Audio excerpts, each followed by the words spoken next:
السلام عليكم خوتي. في هذا الفيديو الجديد نتكلموا فيه على اخبار برشلونة، ونتكلموا فيه على اخر اخبار واحدث وحصريات نادي برشلونة. اول خبر عندنا واللي هو توجه نادي برشلونة للتعاقد مع جواو بيدرو كصفقة بديلة لصفقة خوليان الفاريز، واللي خرج صحفي من الموندو وتكلم في بودكاست طويل وعريض اللي تفرجته حقيقة كامل، وقال بالحرف الواحد انه الفاريز تكلم مع المقربين اللي هو قال لهم باللي لو أراد الرحيل عن نادي أتلتيكو مدريد لا تكلمت مع النادي مباشرة. وأيضا دخول باريس سان جيرمان في خطة ولا في مسار التعاقد مع الفاريز، ولكن نادي أتلتيكو مدريد خرجت أخبار وتربت أخبار باللي ما كان حتى تحاور أو اتصال من كلا الناديين، يعني من نادي برشلونة ومن نادي باريس سان جيرمان. يعني لا نادي باريس سان جيرمان ولا نادي برشلونة تواصلوا مباشرة مع نادي أتلتيكو مدريد. وحيد اليوم ولا خرجت بعض الصور اليوم لديكو وهو متواجد في لندن، ربما كإشارة على أنه ديكو راح يلتقي بوكلاء اللاعب جواو بيدرو، أو ربما تكون مجرد سياحة في الوقت الحالي وفي هذا الوقت من الموسم الحساس. لا أظن أنه خرج هناك للسياحة أو يعني للتنزه، أظن أنه خرج للتعاقد للتكلم والتحاور مع وكلاء اللاعب جواو بيدرو، كما حنا نقولوا عندنا في الجزائر قيس لهم الحمى. لهذا لا نستبعد رؤية جواو بيدرو الموسم المقبل مع نادي برشلونة. وأيضا خرجت بعض الأخبار وهالة إعلامية كبيرة حول إهلاك عقد ليفاندوسكي، واللي بعض الكوليز وبعض محبين نادي برشلونة ما همش فاهمين واش معناتها إهلاك عقد ليفاندوسكي. شوف إخواني، هناك قانون في الدوري الإسباني إهلاك العقد. واش معناها إهلاك عقد؟ يعني اللاعب مثل روبرت ليفاندوسكي اللي نأخذ عليه المثال وخرجت عليه بزاف أخبار.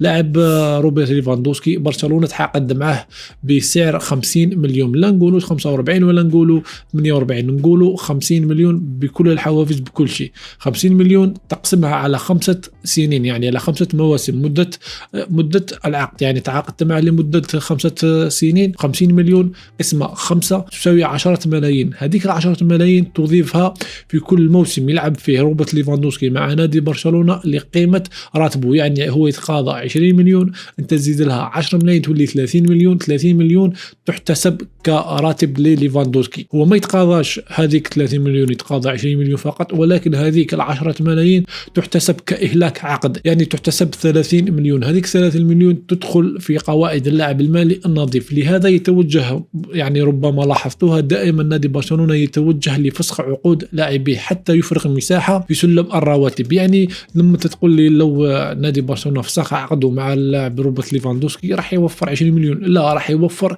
30 مليون. تخيل معي انت من 200 مليون سلم رواتب توفر منها 30 مليون. 30 مليون راهي مساحة كبيرة جدا حتى تتعاقد مع لاعب سوبر وتعطي له هذاك الراتب.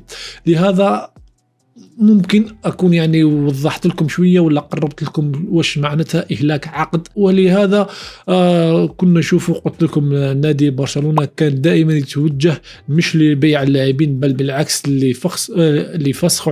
لفسخ عقود لاعبين من أجل توفير المساحة في سلم الرواتب. وأيضا هناك مثلا لاعبين مثل فرانكي دي يونغ، فاتي، شتيغن، لاعبين تواجدوا مع برشلونة أكثر من 5 مواسم، وهنا شرط إهلاك العقد يسقط. يعني لما تمر 5 سنوات هذاك إهلاك العقد يسقط، يعني هذاك مدة، يعني هذاك قيمة العقد على عدد السنوات، يعني هذاك الشرط يسقط. ولهذا يعني مثلا لو فرانكي دي يونغ تم بيعه، برشلونة تحسب له قيمة البيع أو قيمة الصفقة اللي باع بها اللاعب. مثلا يبيع فرانكي دي يونغ ب 50 مليون، هذيك 50 مليون تضاف له كصافي أرباح، لأنه لاعب مع برشلونة ل5 مواسم أو أكثر من 5 مواسم. أتمنى أني نكون وضحت لكم قليلا من مفهوم إهلاك عقد لاعب. خرجت أيضا بعض الأخبار من ماركا ومن موندو تقول على أن نادي برشلونة متوجه لإعارة اللاعب بروني بردغجي، وحقيقة وكرأي شخصي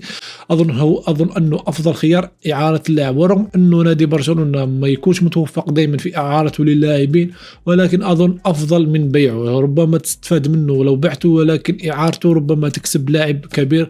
وكنا نعلم مدى جودة اللاعب روني بردغجي، إلا أنه لم يوفق في هذا الموسم. وأيضا خرجت بعض الأخبار عن اهتمام بعض الأندية الإنجليزية أندية مثل نيوكاسل، أستون فيلا، بين لاعب ريال بيتيز عبد الصمد الزلزولي لاعب برشلونة السابق، واللي برشلونة يمتلك قيمة 20% من قيمة صفقة بيع اللاعب عبد الصمد الزلزولي. وأيضا خرجت بعض الأخبار تقول أن النادي برشلونة وضع عبد الصمد الزلزولي على راداره، يعني ممكن نشوفوا عبد الصمد الزلزولي يرجع يلعب الموسم المقبل مع فليك. هذه هي كانت آخر الأخبار ولا أكثر الأخبار المنتشرة حاليا في موقع التواصل الاجتماعي على نادي برشلونة وعلى اللاعبين اللي مهتم بهم نادي برشلونة. أتمنى أني أكون استفدت، ولا كنت مهتم أيضا بالصفقات اللي ممكن تفيد نادي برشلونة. أظن أنه هذا الفيديو راح يفيدك. سلام.